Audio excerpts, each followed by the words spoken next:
Hey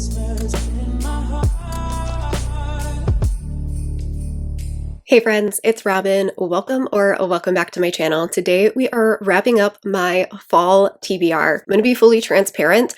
I am refilming this video because I somehow didn't read my notes correctly and ended up missing 3 of the books in my initial filming of this video. So this video is hopefully going to be filmed, edited, and uploaded in the next couple of hours. So this might be a little rapid fire. In all honesty, this TBR didn't go super well anyways, so I don't know if I want to linger here for too long. If you follow me anywhere, you know that my fall reading has left a lot to be desired. I don't want to say that I slumped because it wasn't even that I didn't want to read or anything like that, but I didn't have the time to read. I didn't have as much time as I wanted, and I wasn't loving some of the books that I was picking up, and it just kind of put me in a bad mood. You saw that if you watched my last recent reads video where I talked about how I had to put a book down just because my bad mood was impacting my enjoyment. This is honestly probably the worst I've done on any of the TBRs on this channel. If you haven't seen one of my seasonal TBRs earlier this year, I kind of switched up how I was doing them. Instead of just choosing 10 to 12 books to put on an extra TBR, I started grouping these by categories so that I could show you not only what I was reading in the next couple of months, but give you a little insight into some of the content and videos that were coming as well. And that is what we're going to carry into 2024 as well. So in fall, I had 3 categories. They were new releases and series, seasonal and videos, and arcs. We're gonna start with the new releases and series because that's the one that I read the least books out of. And so we're gonna start with the ones that I didn't end up reading because most of them didn't get read for the exact same reason. So first is The Ruined by Renee Ahdieh. This is the final book in this quartet. I'm not going to dwell too much on the synopses for a lot of these books because I have talked about pretty much every book on this list ad nauseum, and I don't think anyone needs me to pitch these books anymore, but I am rereading the first 3 books, and I didn't get through book 2.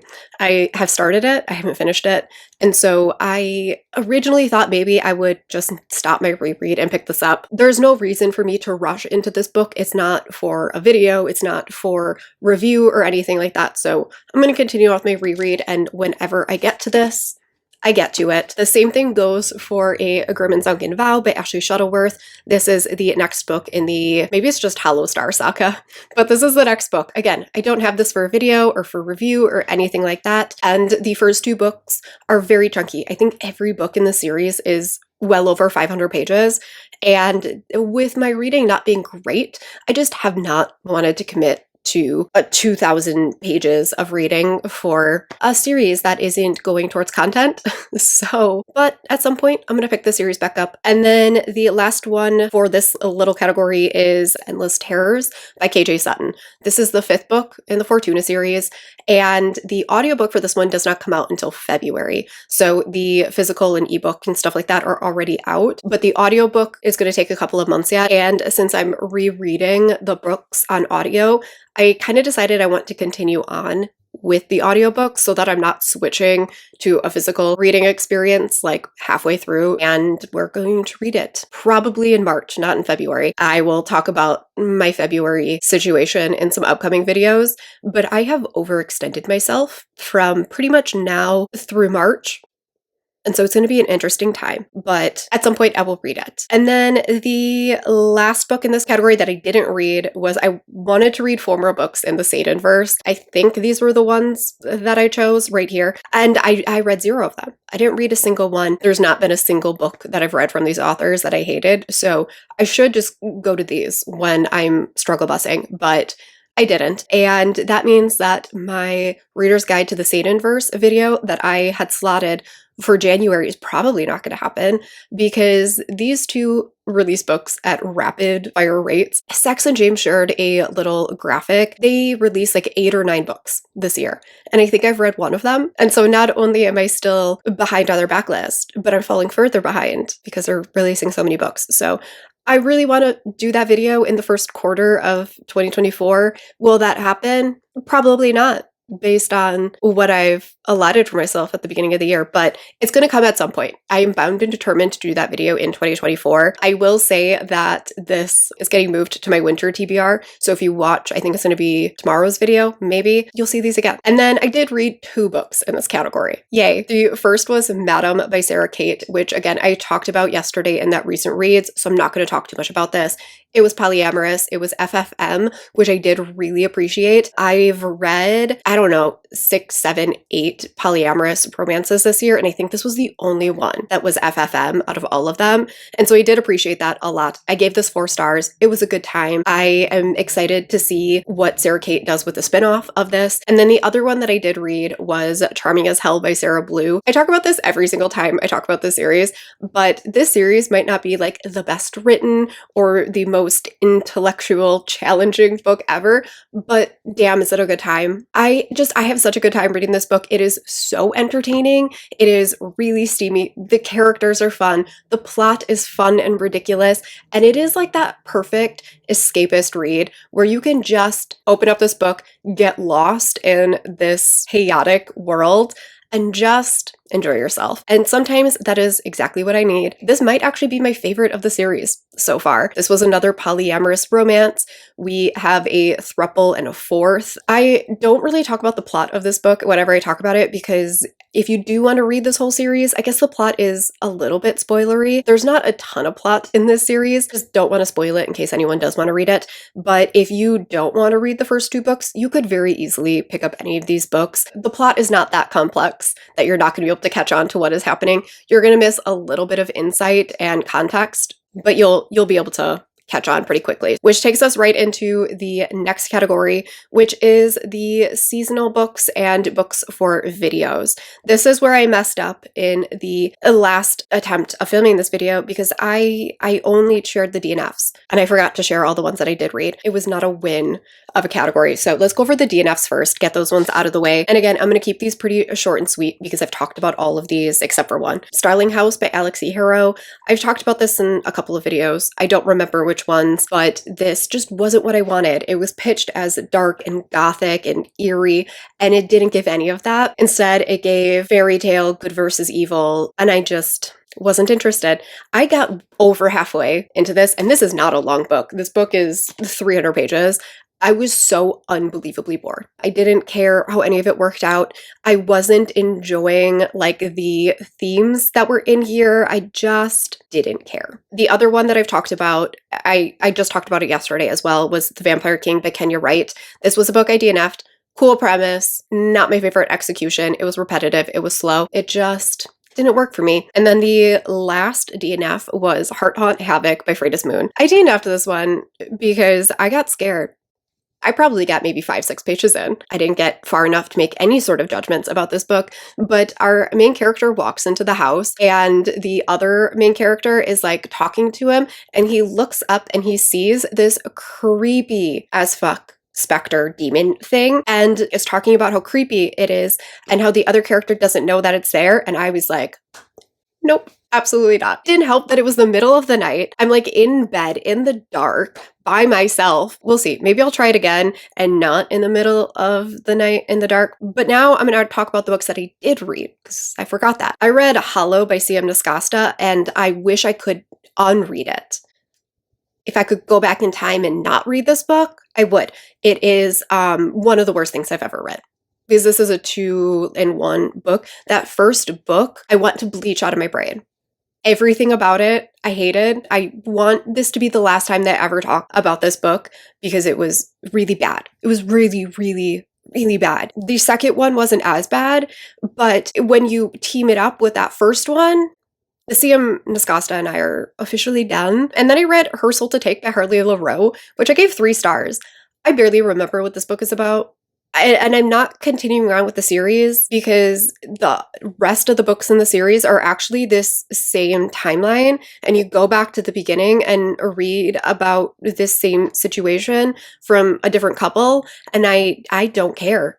It was very basic. The demon is this big alpha demon and the heroine is feisty and fiery, and the two of them have this really intense sexual relationship and have sex in the woods, and then they battle evil, and then they win. I don't remember a single detail about this book other than it's a demon and the heroine might be human.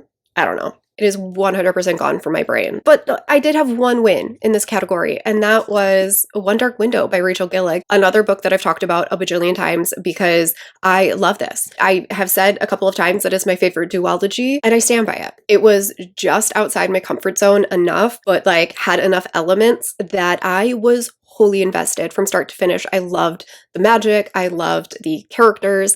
I loved the political gray morality aspect. I loved all of it. And in yesterday's video, I talked about the sequel to this, and I said this there too, but I am going to be exploring fantasy more in 2024 because of the series. And then the final category was arcs, and I had 4 books in here. I read them all. The only one I didn't give 5 stars to was Technically Yours by Denise Williams. I will say that I've seen a lot of like rave reviews for this book, so maybe it was just a me thing. I don't know, but I didn't love this book. I referred to the hero as unseasoned mashed potatoes in a human suit because he was so bland. He had no real personality other than he wanted the heroine. Like there was nothing to him. He was so boring. And then the heroine was obnoxiously self-sabotaging. The entire premise of this book, we could have skipped this entire book. Not a single element of this book needed to occur if these two thought rationally for 40 seconds and signed one document. And so the whole time I was just like, why are we doing this? Like none of this needs to happen. This isn't a real problem. You guys keep calling this a forbidden romance, but all you needed to do was sign an HR document and problem solved. So in the end, I was like, what was the point? So I didn't love that one, but the rest of the books in this category I did give 5 stars. So we had a couple of wins. First was The Unmaking of June Farrow by Adrienne Young. I think I've now given like 4 Adrienne Young books 5 stars. So I'm going to consider her an all-time favorite author, and I want her to keep writing these types of like adult, slightly fantastical romances because I love them all so much. They are the perfect little drop of fantasy that I love, wholly unexplained. It just kind of exists in the world. Nobody questions it, and I love it. This one has a little family secret that I'm not going to spoil because I think if you go into it not knowing, it does have a slightly bigger impact. And then you get into this romance with a slight mystery element, and I just really enjoyed it. I also think that if you liked Maybe in Another Life by Taylor Jenkins Reid, I think that this could be a good one for you to pick up because it has a similar theme discussion about whether or not your choices will lead you down different paths or to the same result, and if you can find happiness in all of those different outcomes. It was a great one. I enjoyed it a lot, and Adrienne Young's writing is absolutely stunning. And then I read A Power Unbound by Freya Marsk, which was the 3rd and final book in the Last Binding series. Again, I just talked about this in another video,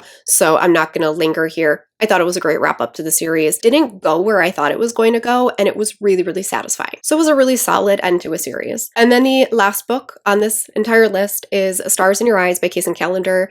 Again, another book that I've talked about so much. I'm going to link the vlog where I read this up in the cards and down in the description box because I talk about this forever, I'm pretty sure, in that video, but I loved the main characters. I loved the themes and the discussions in here. I loved the like setup for it. It's a multimedia sort of deal. I loved all that. The audiobook was great, and I want Kacen Callender to keep writing adult books because this was fantastic. That is it for this fall wrap up. Like I said, that was pretty quick. There will be tons of videos if you want to go check out more in-depth discussions about any of these. I didn't want to dwell too long on the synopses since if you watch my videos, there's nothing here that you haven't heard me talk about. So the last thing that I wanted to mention is that the rest of my seasonal series is going to happen the rest of this week. So you're going to get my winter TBR and a little winter preview, as well as a winter reset and my winter reading recommendations. And that is going to be the 4-part series that I'm going to continue in 2024. So you're going to get those same 4 videos for spring, summer, fall, and next winter as well, which I don't even want to think about because I already refuse to believe that the year ends in like 2 weeks. So that is going to be it for this video. Let me know how your fall reading went. What was your favorite book of fall? I really hope your fall reading went better than mine did. Thank you all so much for watching. If you made it all the way to the end, I will see you in my next video. Bye.